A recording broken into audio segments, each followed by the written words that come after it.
Itinapon ng lalaki ang asawa sa ilog. Binugbog hanggang mamatay gamit ang sagwan. Takot na mabuhay ito. Hindi siya titigil. Hanggang sa lumubog ang asawa. Kumpiyansa pag-uwi. Nakita ni Beauty ang ama mag-isa. Tinanong kung bakit hindi sila kasama. Walang lakas ng loob magsalita ang ama. Isang magnanakaw na may konsensya. Ang kabit ng ama, agad naging ulo ng pamilya. Naalala ni Beauty ang bangungot niya kagabi. Patuloy na tumatawag sa ina. Pero kahit umiiyak siya, isigaw mo ang lahat. Ang ina ay hindi kailanman nagpakita. Ang eko lang ng sarili. Hindi aalis hanggang dilim. Ikalawang araw, nakatulog si Beauty. Dumating ang stepmom sa tabing ilog. Pinamadaling magtrabaho kung hindi, wag siyang kumain. Ang pamilya ay di magtatago ng walang ginagawa. Ang ina ay inangkin ang asawa, nagbanta. Papatayin ang asawa. Pero sinipa siya ng gising.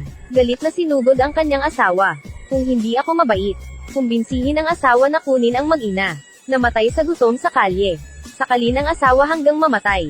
Ay ginaisang niya. Tapos, nagmadali siya mahanap ang mangkukulam. Tulungan siya. Naglabas siya ng budo. Balutin ang sinulid sa leeg nito habang binibigkas ang mantra. Sinabi na ang multo ay kontrolado niya. Huwag mag-alala, mga stick ay nagsalubong kay Beauty. Hindi pa nakontento, pinutol ang rasyon ni Beauty. Ipagawa ang pinakamahirap na trabaho. Ikulong na parang aso, matutulog si Beauty sa tabing ilog. Uminom ng tubig kapag nagugutom. Naawa ang diwata, gawing goldfish ang patay na ina. Manatili sa tabi niya, may nanay. Si Beauty ay muling may ng pag-asa. Araw-araw pumupunta sa ilog pakainin ang ina. Maingat na pagbuwag nito. Paano maglakad sa ilog na di nababasa ang paa? Nang inutusan siya para linisin ang sahig. Sadyang gawin ang porselana. Ang masama magulat muna. Ang ina ay walang pinipili. Di makapaghintay na patayin siya.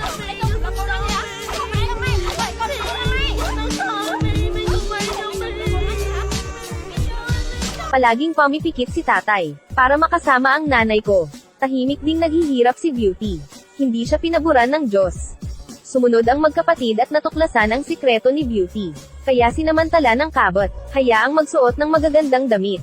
Ipatawag ang mga goldfish. Ang goldfish ay nagpakita, ang pangisda ay pagpapatapang. Gumawa ng nilagang isda. Ang ama ay kumakain ng puno ng papuri.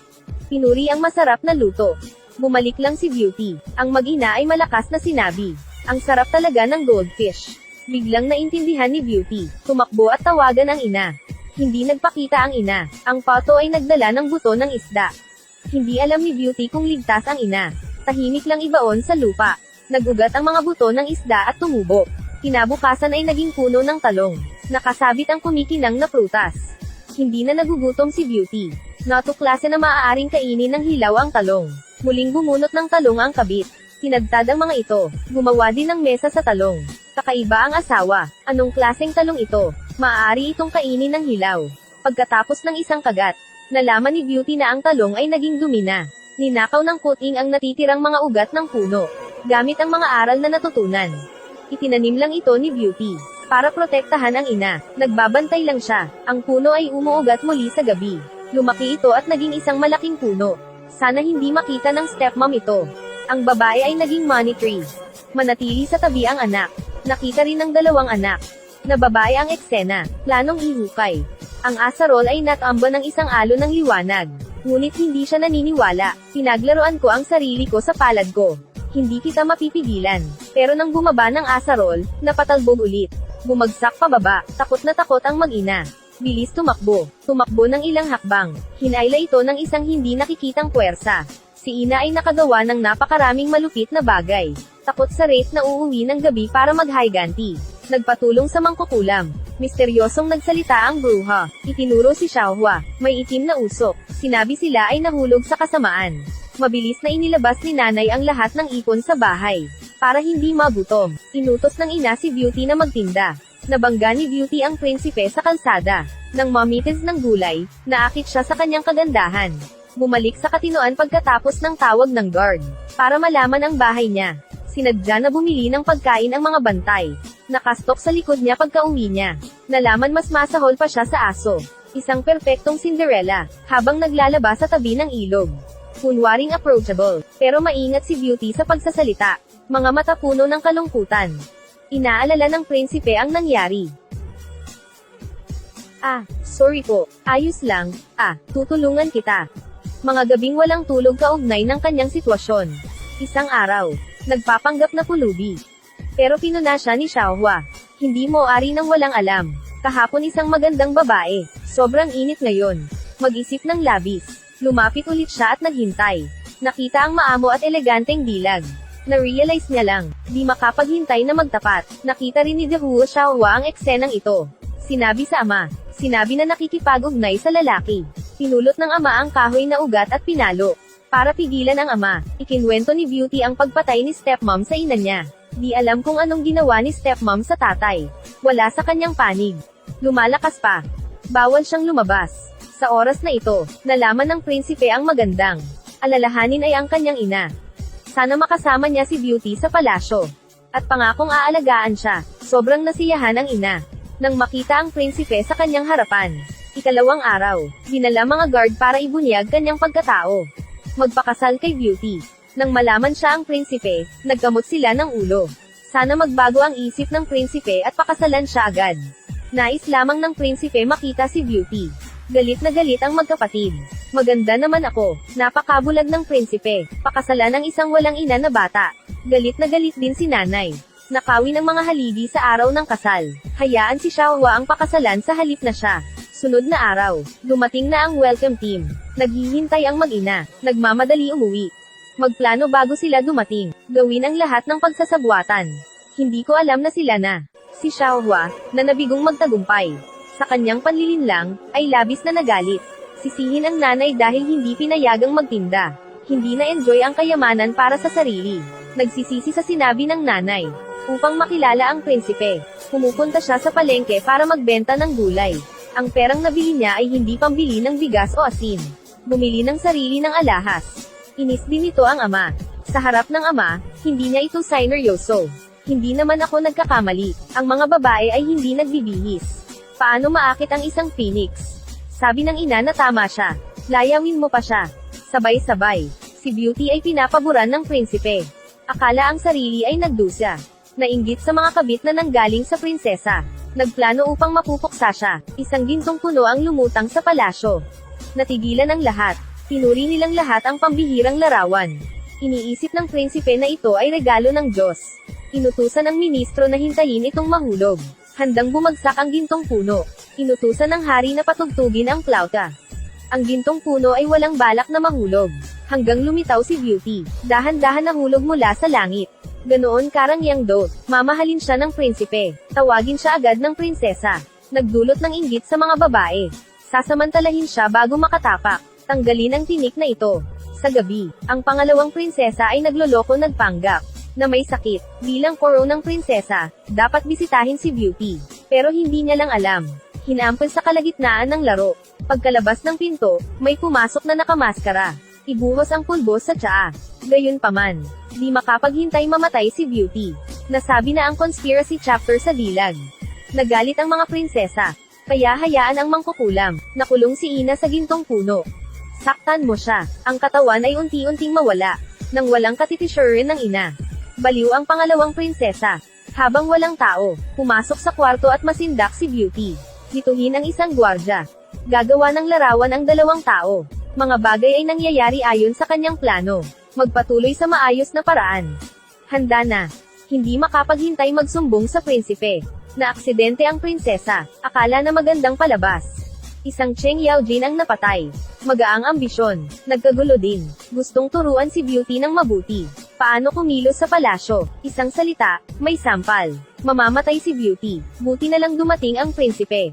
Alam ng prinsesa na mamamatay siya. Takot maugnay sa siyam na angkan. Tahimik na tumakas mula sa palasyo. Sa wakas ay gumising si Beauty. Pagkatapos ito, umangat ang prinsipe para protektahan siya. Hindi maiiwasan ang panganib. Sa oras na ito, nagpaplano siya paano siya papatayin. Ang anak ay maging isang impostor. Magkaroon ng magandang oras. Nagpanggap ang ama may sakit. Sana maganda bilang panganay. Ang ama ay tuparin ang pangako. Pag-uwi ko, binago ng ina ang dating bangis. Magalang na tumango sa kanya. Isang reyna, pero nung maliligaw na siya, nakalagay ang oil pan sa ilalim ng paa. Gamit ang spell ng mangkukulam. Nahulog siya sa palayok, nagpupumiglas sa kawali. Sa oras na ito, Ang pakana na ina, di makapaghintay magsuot ng magandang damit si Xiaohua. Paglabas sa kanya, tuwang-tuwa si Xiaohua. Ang mahihirap na araw ay matatapos na.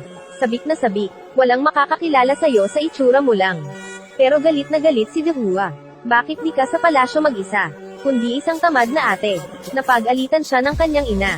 Patuloy magtanong kay Xiaohua, bilisin at magpadala ng pera pauwi. Kumbinsihin ang prinsipe, para makalipat ang pamilya, mamuhay ng walang pakialam, makasakay sa sedan chair, nalaglag ang nakabiti na puso ni nanay. Ayan yon.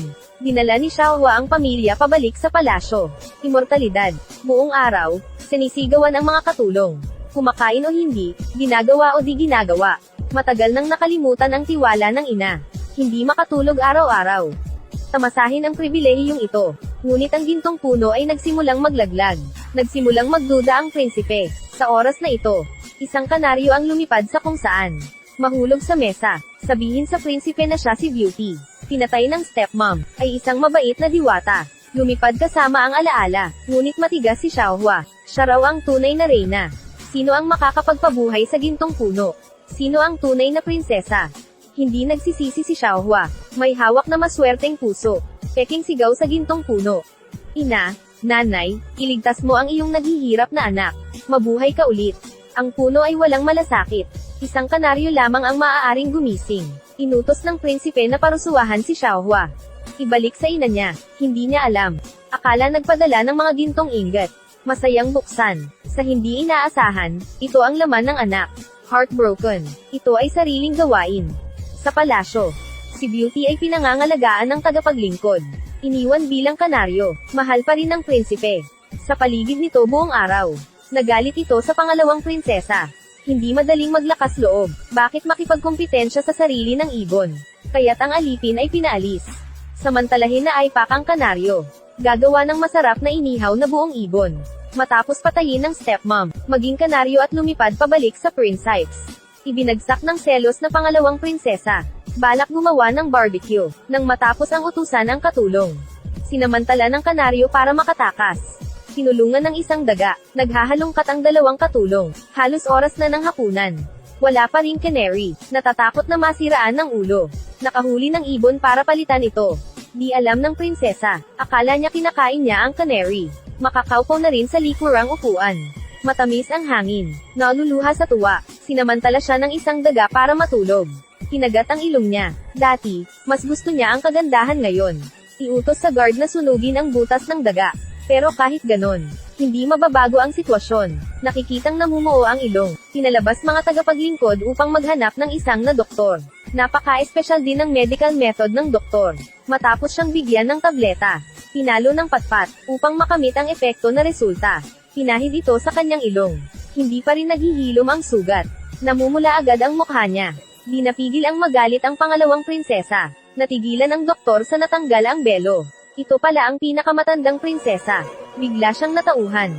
Sa sobrang galit ko gusto siyang sakalin. Siya ay sinaksak.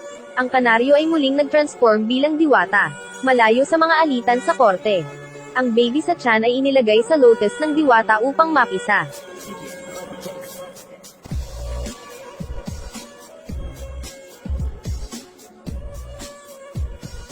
8 taon na ang lumipas. Si Xiaobao ay lumaki. Nakikita ang depresyon ng ina. Nagpa siya para hanapin ang ama. Pero pagdating sa palasyo, hinarang siya ng mga guard sa labas ng pinto. Di makakalimutan ang prinsesa. Hindi kailanman nanganak. Sa kabila ng paglayas, di aalis si Xiaobao hanggat hindi makita ang prinsipe. Mas gusto pamamatay sa gutom. Dinala siya ng guard makita ang prinsipe. Nang makita ang singsing sa kamay ni Xiaobao, naintindihan niya.